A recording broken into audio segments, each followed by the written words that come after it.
Doctor छमिया लोमड़ी।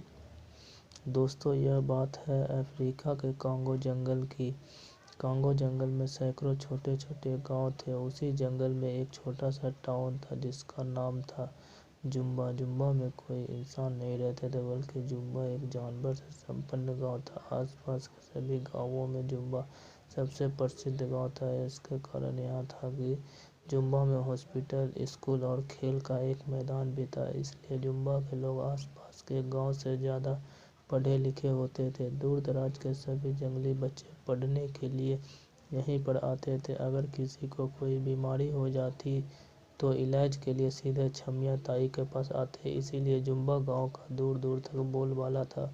छमिया ताई एक बूढ़ी लोमड़ी है जो सभी मरीजों का इलाज 5 रुपये में करती है। छमिया यहाँ की एकमात्र डॉक्टर। दरअसल छमिया चाहती है उसका बेटा भी गांव का डॉक्टर बने, लेकिन वह पढ़ाई करके कहीं शहर में जाकर बस गया। वैसे तो जुम्बा में बारिश बहुत कम होती है, लेकिन बारिश के मौसम पानी के कारण यहाँ पर निफा नाम की बीमारी फैल जाती है।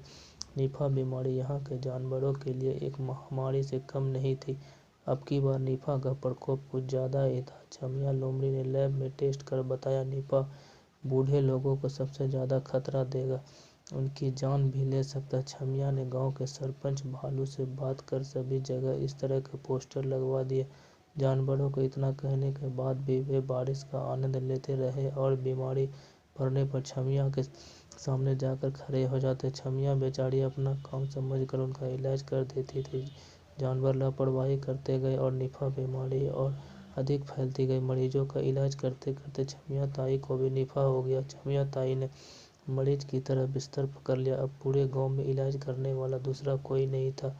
बीमारी अधिक फैलती गई और लोगों को मरने की संख्या भी काफ़ी बढ़ चुकी थी। छमिया को इस बात का बहुत दुख था।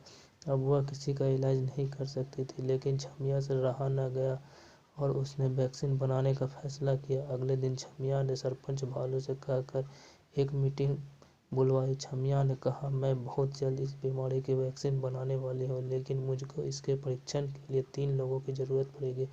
क्या आप में से कोई 3 लोग तैयार है? और याद रखें कि इसमें आपकी जान को खतरा भी हो सकता है, लेकिन अगर एक बार हमारा टेस्ट सफल हो गया तो फिर हमारे लाखों जानवरों को इस बीमारी से बचाया जा सकता है। सभी जानवर एक दूसरे का मुंह देखने लगे और कोई राजी नहीं हुए। छमिया को बुरा लगा, लेकिन उसने ठान लिया कि वह लोगों को इस तरह मरने नहीं देगी। छमिया ने तय किया, सबसे पहले वह खुद पर इस वैक्सीन को आजमाएगी। छमिया गुप्त तरीके से 5 दिन तक जंगल में घूमती रही और जड़ी बूटियों को इकट्ठा करती रही। जड़ी बूटी को लेकर वह हॉस्पिटल में आई और उसने एक दमदार वैक्सीन का निर्माण किया। दरअसल दमदार को लेने के बाद कोई भी जानवर 4 घंटे के लिए गहरी नींद में सो जाता है।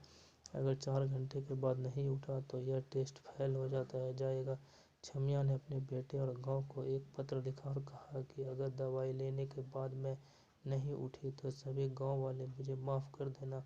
मैं आपको इस बीमारी से नहीं बचा पाई। मेरे बेटे से कहना, सच्ची भलाई में किसी प्रकार का लालच नहीं देखा जाता। अगर तुम गांव में रहकर लोगों की सेवा करोगे तो तुम्हें इन गरीब लोगों की सेवा का पुण्य मिलेगा।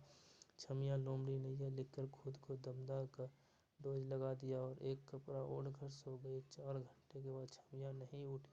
किसी ने आवाज़ लगाई और गांव वाले हॉस्पिटल के बाहर इकट्ठे हो गए। सरपंच ने सभी को पत्र सुनाया।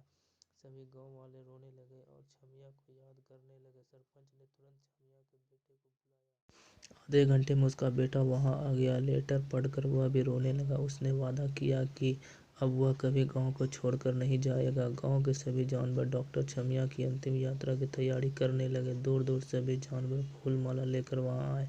जैसे ही छमिया का अंतिम संस्कार करने के लिए लोग उसको उठाने वाले थे कि वह खुद ही उठ गई। सभी लोग हैरान रह गए और दूर भागने लगे। छमिया ने कहा, भागो मत, दरअसल दमदार वैक्सीन बूढ़ों को 6 घंटों के लिए सुलाती है। मैं ये लिखना भूल गई थी। अब मैं ठीक हूँ और ये वैक्सीन भी कारगर है। अब गांव में कोई नहीं मरेगा।